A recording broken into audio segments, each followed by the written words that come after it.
Hi, my name is Grant Kramer, and I'm a professor emeritus at the University of Nevada, Reno. I'm here to talk to you today about my backyard vineyard. This is a new series that I've started that is going to deal with all the issues of what to do and how to do it and what some problems can be in your backyard vineyard. I hope you enjoy my experiment here, as it is a work in progress. Forgive the noise that is in this video, as I live in a noisy world. I'll do my best to reduce that volume of that background noise, but bear with me, as I think you will find this to be an interesting video series. My Backyard Vineyard, Episode 1, Design Considerations. How much space do I have? How many vines can I plant and at what spacing? How much wine will this produce?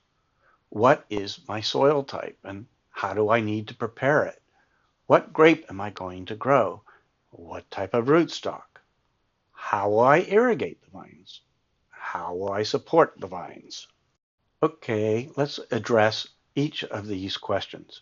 How much space do I have? How many vines can I plant? Here is a Google map of my backyard. It is located in Southern California, in Oceanside, California, near the coastline. Here you can see the back of my yard where I have some lawn. I've picked out 2 locations where I'm going to plant out those vines, and I've marked out each area with string to design my rows at 3-foot spacings. This is a very tight spacing relative to most vineyards, but I have limited space and I figure I can experiment with this. Location 1 is approximately 25 foot by 27 foot. I can fit in 51 vines with the 3-foot spacing after I've marked out and measured. Location 2 is approximately 24 feet by 6 feet. It's an unusual shape, so again, spacing is important, and I could fit in 25 vines with 3-foot spacing. How much wine will these vines produce?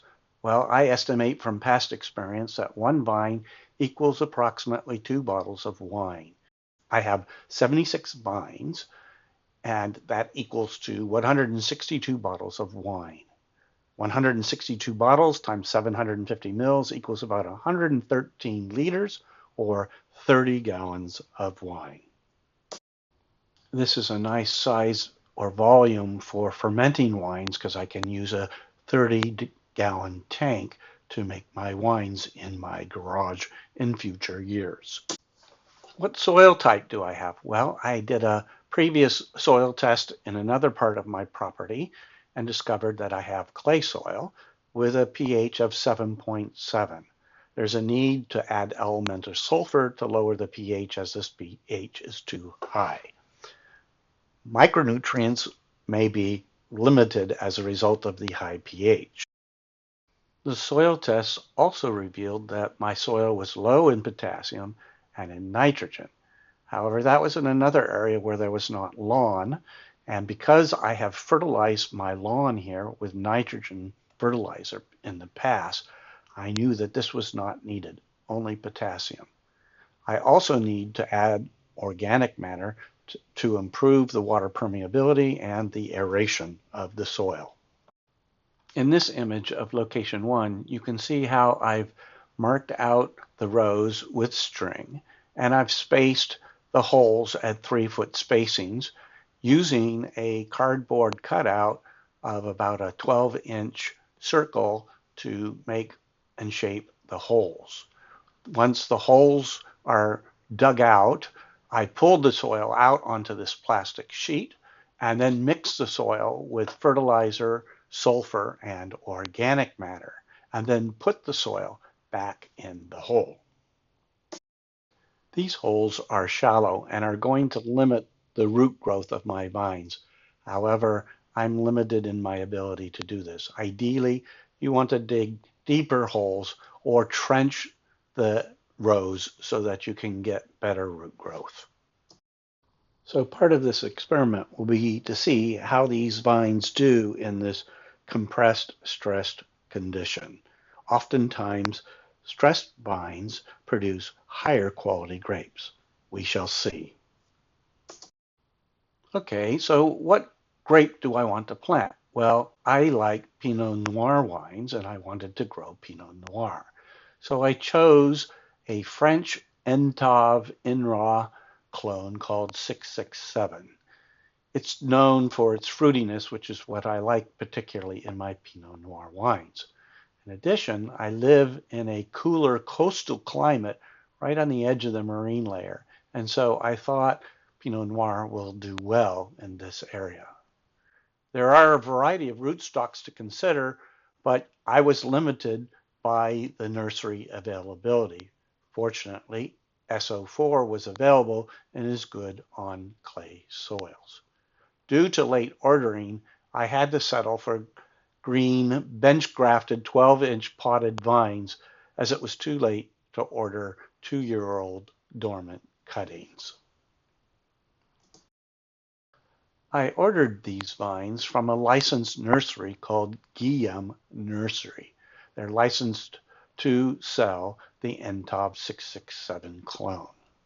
Here's an example of how they came in the middle of June, which was extremely hot with over 100-degree temperatures in the Central Valley. So these vines had some damage along the way and arrived with need of immediate watering. Some of the vines were clearly heat stressed, as you can see in this image, and replacements were required. Fortunately, the nursery was very considerate and did replace these vines for me. Removing these vines from their pots can be a little tricky without damaging them. So in the next little section, I'll show you or demonstrate to you how to do that. So when you order vines, you can get them like this, which is a live vine that came green, and it comes in a little pot. In order to remove them, you want to tip them upside down, and there's a hole at the bottom that you just stick your finger in and slide them out, and the plant will come out. In some cases, this one's been removed before, so there's a little less soil here, but usually they have a little bit more soil, and then you can just take that plant and put it in the ground. Okay, I have my vines in the ground. Now what do? I have to irrigate them. So how am I going to irrigate these vines in my backyard? Well, one possibility would be to drip irrigate, which is a standard way of doing it. And I, in fact, thought about that and considered it. But after a while, I changed my mind because I have an existing sprinkler system. Therefore, I'm going to use that sprinkler system, and it has the benefit of irrigating the grass between the vines, which will act to keep the dirt and the dust down in the backyard. Okay, so I have my vines in the ground. Now how am I going to support those vines as they grow? I don't have a lot of space, so I have to think about what kind of a system am I going to grow them with. I could grow my grapes on a trellis system, but in fact, I do not think I will do that. I'll use a head training system. You can find out more about head training versus trellis systems in my early training video. So head training is going to be cheaper because I won't have to purchase a trellis, and it has the advantage that head trained vines happen to let more light into the canopy and therefore will improve the quality of the grapes and probably use less water. This may cause problems due to the high density of vines that I have, but we will see with this experiment over time whether that is true or not. I may have to modify how I grow the vines as they get larger. Here's an example of my vines growing in location 2 after I planted the 4-foot stakes, 1 foot underground with 3 feet above ground. And this will organize my head training at the top of the stake. It will become more apparent in future videos on how I will train these vines to become head trained vines using these stakes over the course of the season. Well, that's it. I hope you enjoyed this video. If you like this video, then I suggest that you subscribe to my YouTube channel, where you will be informed about other videos that come out in this series. You will also find other interesting videos on viticulture and enology that you might find useful. Well, have a great day.